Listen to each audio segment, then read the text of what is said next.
I had just broken up with Nick, and he immediately started flaunting his new girlfriend right in front of me. But honestly, I was already sick of this rich boy's tired games, so when he came crawling back asking for another chance, I shut him down for good. Non mi guardare così. What I didn't know was that a chance encounter was about to change my life forever. That day, while I was training on the track, I noticed a new transfer student sitting on the sidelines, staring at me intently. My heart skipped a beat. When our eyes met, we couldn't help but smile at each other. Nick saw the whole thing. But what he didn't realize was that this seemingly ordinary transfer student, Dami, was someone even he couldn't mess with. Dami's father wasn't just the ambassador to Rome, he was also the biggest donor to our elite prep school. So, on his very first day, Dami had no problem putting the principal's son in his place.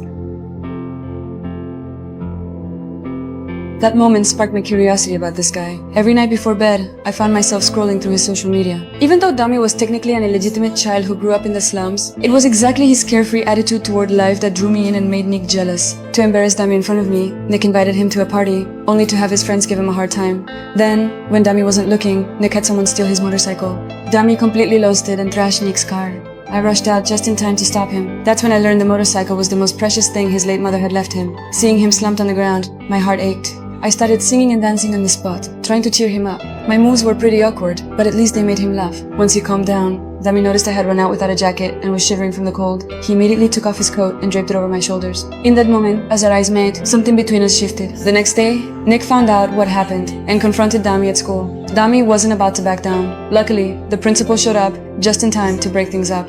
Still not satisfied, Nick came to me and had the nerve to accuse me of betraying him. Rispondi, te la fai con quel coglione o no?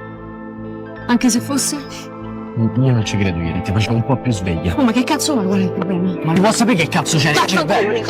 I was so done with his arrogance and ego. This time, I made up my mind to cut this jerk out of my life for good. After that, Dami and I started hanging out all the time. During the day, we'd sit in a sun-dappled garden, sharing stories about our pasts. At night, we'd sneak onto campus and sit on the rooftop, looking out over the school and talking about our dreams for the future. Even in bed, I couldn't fall asleep without reading his messages. But every time things seemed ready to move to the next level, Dami would pump the brakes. It left me confused and a little heartbroken. Still, I didn't want to let this slip away, so I decided to make the first move. I wrote him a note confessing my feelings and slipped it into his jacket pocket when no one was around between classes. I thought he'd finally understand how I felt, but what I never saw coming was that the moment I walked away, Nick had someone steal Dami's jacket. A plot against Dami was already in motion.